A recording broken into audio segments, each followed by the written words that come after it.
بسم الله الرحمن الرحيم السلام عليكم ورحمة الله تعالى وبركاته داوديال ku soo dhawaada barnaamijka faalada siyaasadda iyo fikirka dadweynaha aad galab walba jimcaha kala socotaan telefishinka caalamiga ee Kalsan TV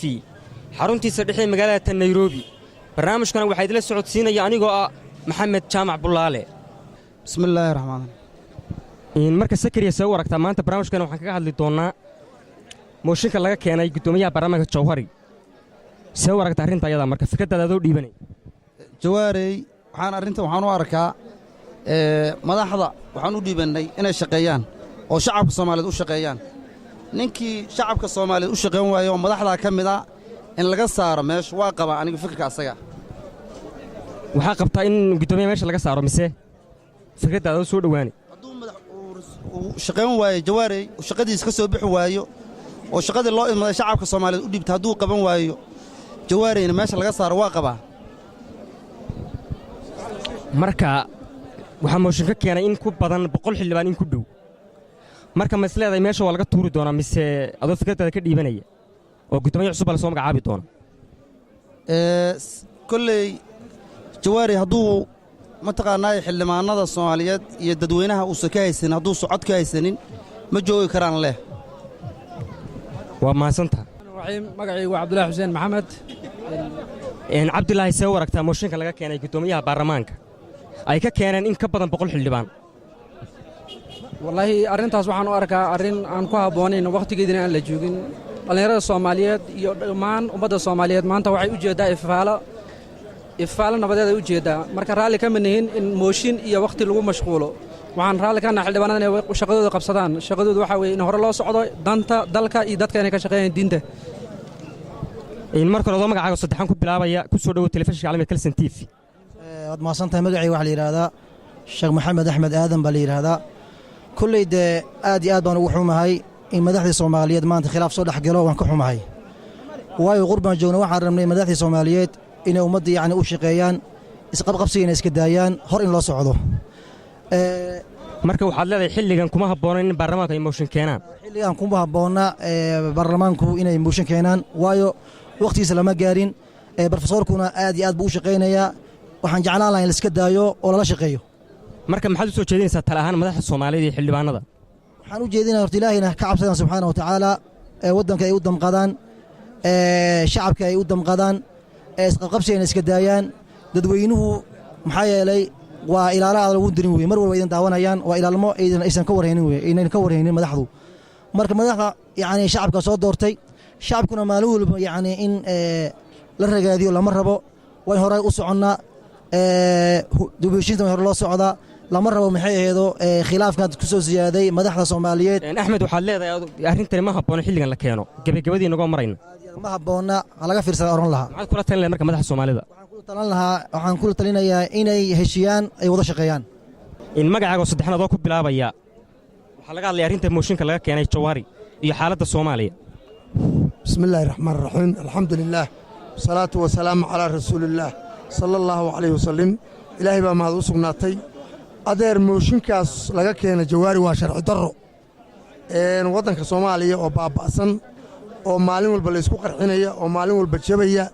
inay maanta saddexdoodii ugu sarreeyda iskhilaafaan sharci darro weeye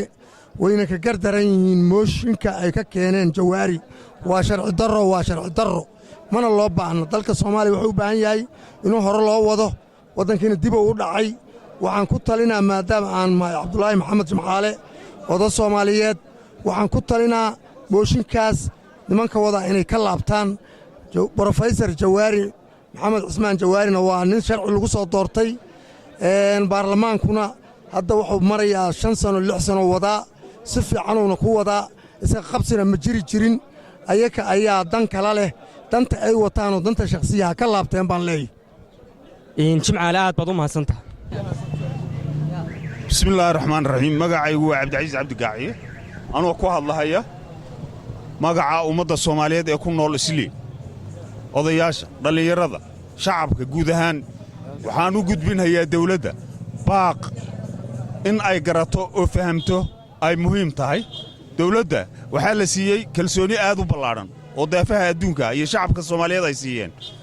wixii laga sugahayay ma ahayn mooshin baa maxamed sheekh cismaan laga keenay iyo hebel baa mooshin laga keenay iyo waxaanu ka sugaynay nabadgelyada inay wax ka qabato waxaan ka sugaynay inay wax ka qabato shacabkan baaba'ahaya ee qaraxyada kumaankumka qof maalin walba ay dhimanayso waxaan ka sugaynay maxaan garanaysaa inay waddanka kaabiyaashiisa dhaqaale dib u soo celiso waxaanu ka sugaynay wax fara badan in dadkan qaxootiga ay dib ugu noqdaan waddankoodii ay hooyo u samayso ay dar yeesho kuwa dhex joogi iyo kuwa ka maqanba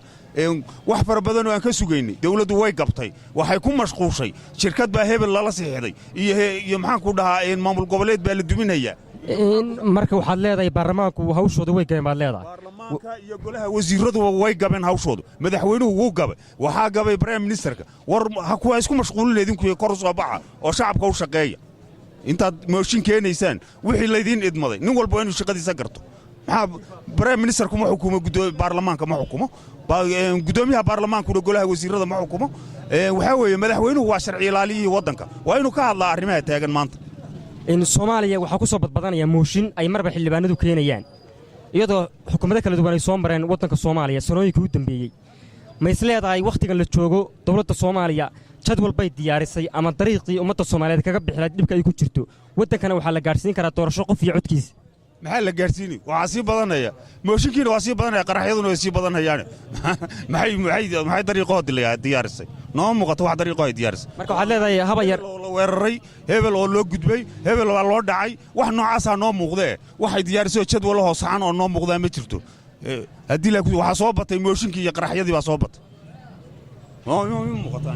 ugu dambayn maxaad kula talinaysaa adigoo aabba soomaaliyeed oo ku nool dalkani kenya gaar ahaan magaalada nairobi maxaad kula talinaysaa madaxa soomaaliyeed iyo adeer soomaaliyeed iyo abti soomaaliyeed anigoo ah intaba waxaan ku talinayaa qof kasta inuu xilka uu hayo uu garto waxa uu yahay inuu garto khaasatan madaxweynaha soomaaliya waa inuusan ka aamusin waxyaabaha socda wax kasta oo waddanka ka dhaca waayu uga aamushayaa isaga head of state waa inuu ka hadlaa waxa jira taasaan ku talinaya madaxweynuhu ha hadlo kor ha u soo baxo wabillahi tawfiiq aad baa u mahadsanta maanta waxaanu ka hadlaynaa mooshinka laga keenay gudoomiyaha baarlamaanka maxamed sheekh cismaan jawari marka see u aragtaa mooshinka laga keenay baarlamaanka ka keenay gudoomiyaha baarlamaanka adoo fikirkaaga dhiibanaya wallaahi magacayga waa najiib balaala waan ka soo horjeedaa baarlamaanka soomaaliya inay hadda ka soo jeediyaan mooshin ka dhana gudoomiyaha baarlamaanka dowladdan hal sanay jirtaa waa dowlad curdana waa dowlad hadda wax badan qabatay markii loo fiiriyo jadwalka ay ku socoto marka waan ka xumahay waxaana wejigabax ku ah baarlamaanka meeshii ay qaban lahaayeen howlaha loo igmaday inay faraha ku fiiqfiiqaan oo dhexdood isla hadlaan oo isjiijiidaan oo waxyaale aan loo joogin ay ka hadlaan haba yaraatee waa mid guuldarro ah marka baarlamaankan meesha fadhiya qaarkood waxaa ku jira kuwa meesha laga soo doortay aan weli tegin mafaanoo kale hadda dad badan oo waxaa jira deegaanka buuhoodla haddii la dhoo cadaadaha haddii la dhoo dad ka mid oo ilaa hadda tegin ooba lala ayaa sidoo loo doortay haa jira marka inay hadda nin mooshin ka keenaan sharci dejiyaha oo guddoomiyaha baarlamaanka oo shaqadiisa u gudanaya sida loogu talagalay waa arrin wejigabaxa marka waxaa is leedahay baarlamaanku arrintan way ku khaldan yihiin mana ahayn xilligan in mooshin ay keenaan way ku khaldan yihiin boqolkiiba boqol way ku khaldan yihiin ha raadiyeen oo shacabka waxay u soo egmadeen sharci dejinta iyo maamulka iyo dawladda ha la shaqeeyeen waxaan ay dadka dhaleecaynayaan oo ay maalin kasta ay keenayaan mooshin ka dhan guddoomiyaha baarlamaanka berina madaxweynehay ka keenayaan berina waxay ka keenayaan kay soo gashadeen waa dawladdii sheekh shariif oo ra'iisul wasaare 4 ka noqotay ay wadaan ugu dambayn maxaad kula talinaysaa madaxda soomaalida iyo baarlamaanka laftirkiisaba waxaan ugu talin lahaa ani dawladda soomaaliya waxaan u sheegi lahaa in 5 sano oo 4 sano loo egmaday inuu jawaari uu sharci dejiyo uu guddoomiyaha baarlamaanka aado inuu dhammaysto midda labaadna in arrimahan mooshinka la keenayo in maxaan ku dhahay maalin kasta ay imaadaan oo shacabkii la tuso guuldarro oo shacabkii oonay u dhammaanayaan shacabkii waxay u dhammaanayaan amni darro shacabkii musuq maasuqa hareeye jobless ilmihii way tahriibayaan in aad baad u mahadsan tahay daawadayaal waxaannu intaa ku soo gebagabeynaynaa barnaamijkii fekerka dadweynaha iyo faallada siyaasadda aad galab walboo jimcaha kala socotaan telefishinka caalamiga ee kalson t v ee magaalada nairobi waxaan idin leennahay sidaas iyo kulan dambe oo xiise leh